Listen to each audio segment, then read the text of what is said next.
ដល់ណាអភិវឌ្ឍនៅទីនោះលោកគួយចម្រើនរៀបចំកែលម្អប្រចាំងស្ទឹងប្រៃថ្នោតគួរឲ្យតាក់ទាញអភិបាលខេត្តកណ្ដាលលោកគួយចម្រើន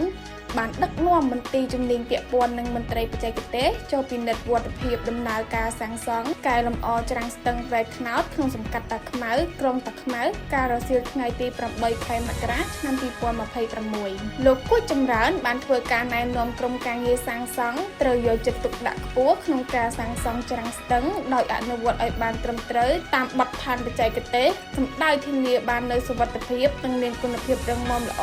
ព្រមទាំងសាងសង់ឲ្យសម្រេចរួចរាល់ជាស្ថាពរតាមផែនការដែលបានគ្រោងទុកសូមគូបញ្ជាក់ថាគម្រោងស្ថាបនាកែលម្អច្រាំងស្ទឹងប្រៃថ្នោតបែកខាងត្បូងស្ទឹងក្នុងក្រុងតាខ្មៅខេត្តកណ្ដាលមានប្រវែងសួនសាធារណៈ590ម៉ែត្រនិងគ្រឿងបង្គុំថ្មីប្រវែង